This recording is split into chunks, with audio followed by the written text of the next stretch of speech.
A freezing 32 degrees in Charlotte. Welcome back to WCCV News Rising. I'm Christine Zell. It's right now 8:40.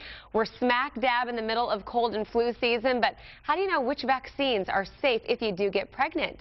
Dr. Cheryl Anwan Churubu, OBGYN with Novant Health, here with the answers for us this morning. Good morning to you, Dr. O. Good morning. How are you? I'm doing well. And yourself? I'm doing great. Great. All right, let's dive right into it. There's been a lot of discussion recently about vaccines, what's safe, what isn't for pregnant women. So let's start with the ones that are recommended and safe for those who are pregnant. So, the ones that are currently recommended in pregnancy are definitely the flu and then the tetanus, diphtheria, and pertussis vaccinations. Okay. So those are really the two main pushes through the American College of Obstetricians and Gynecologists that we're really trying to get all women to do during their pregnancies, each and every pregnancy. Now, why are those particular ones safe?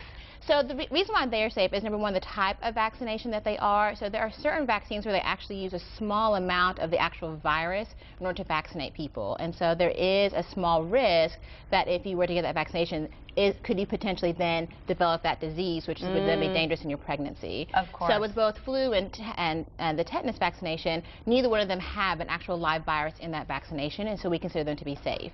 Okay. And then on top of that, they confer so much positivity for a pregnant patient and for their fetus, actually. Okay, interesting. Now, of course, there's a list of ones that are not safe or pregnant women should avoid.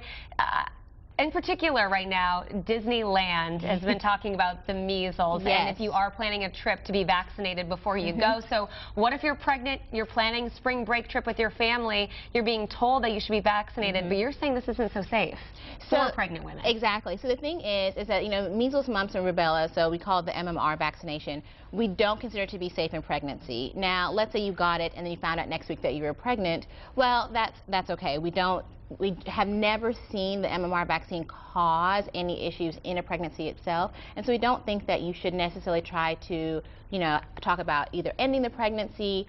It doesn't confer any high risk to that pregnancy, but we do prefer that if you were to get vaccinated, that you do wait at least a month before trying to get pregnant. Okay. And so I'm sure that Disneyland does have some sort of waiver for those women who are pregnant, but those women should know that if they were to come in contact with someone with measles, mumps, or rubella, that could be very dangerous to the pregnancy itself. And so some of those women may choose to not venture, unfortunately, during their pregnancy if the risk is that high. So it sounds like it's really all about timing here. So what point in your pregnancy are you safe to get the vaccination, and when should you hold off? So we oftentimes think that anytime after the first trimester, because the first trimester is kind of when everything is growing and whenever you're kind of building all the different organ systems. And so we usually try to do things after the first trimester for most women. Now, for the flu vaccination, we do it at any point in time in the pregnancy. Okay. For the tetanus vaccination specifically, we try to target the third trimester.